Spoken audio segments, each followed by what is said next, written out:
Assalamualaikum warahmatullahi wabarakatuh. Selamat jumpa kembali dalam pelajaran bahasa Indonesia. Untuk kali ini akan kita bahas tentang materi teks cerita sejarah. Untuk bagian pertama ini ada 3 poin yang akan kita bahas. Yang pertama yaitu pengertian teks cerita sejarah. Yang kedua, ciri-ciri teks cerita sejarah. Dan yang ketiga, struktur teks sejarah. Baiklah, kita mulai pembahasannya satu persatu. Yang pertama tentang pengertian teks sejarah. Ini pengertiannya ya. Ya.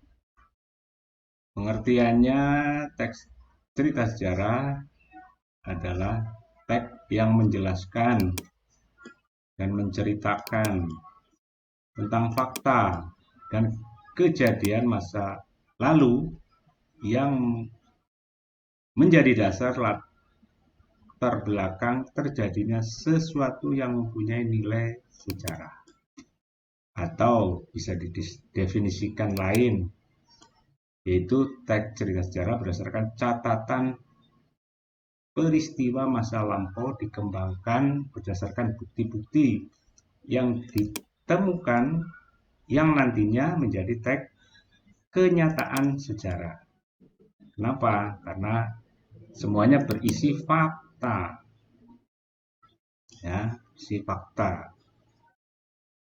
Oke, kita lanjut. Berikutnya tentang ciri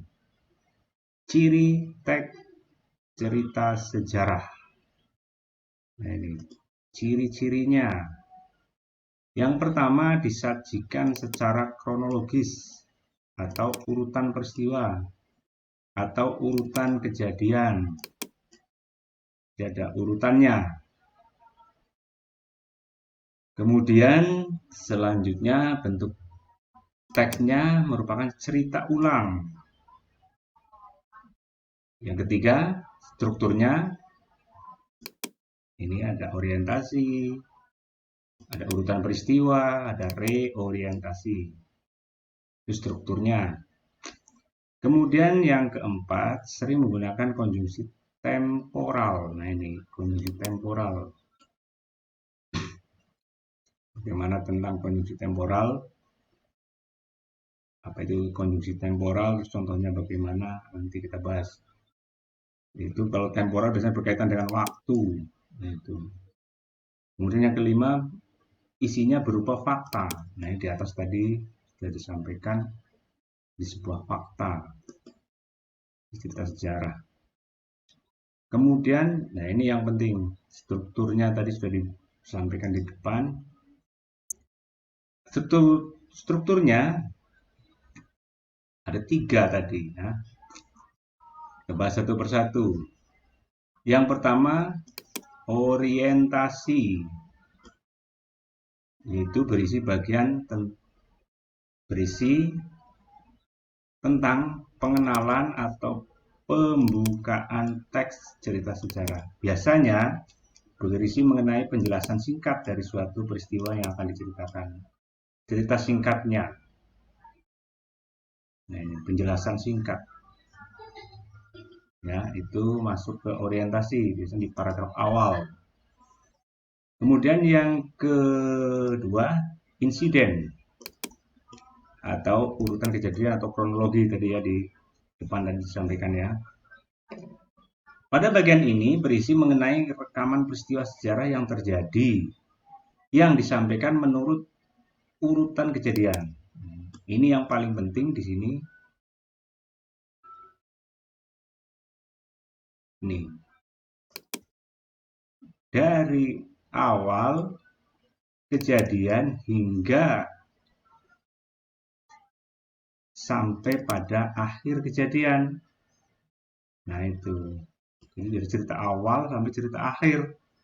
Runtut atau urut ceritakannya. Ya. Itu urutan kejadiannya. Jadi dari awal sampai akhir.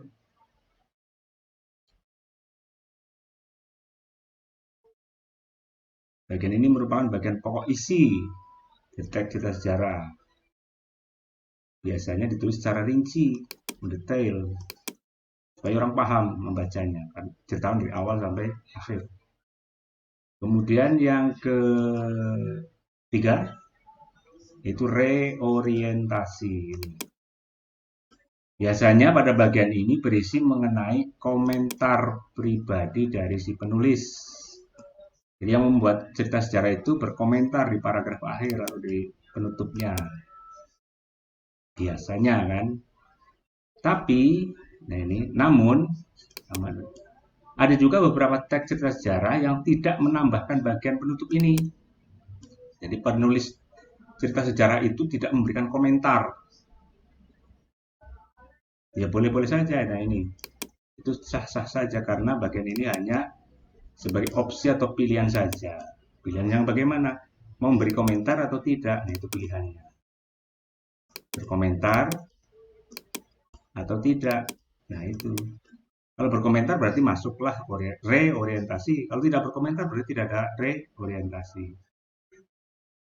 Itu pembahasan tentang teks cerita sejarah. Ya, ada 3 poin. Yang pertama pengertian, kedua ciri-ciri, dan yang ketiga struktur. Mudah-mudahan bisa dipahami. Bapak akhiri, wassalamualaikum warahmatullahi wabarakatuh.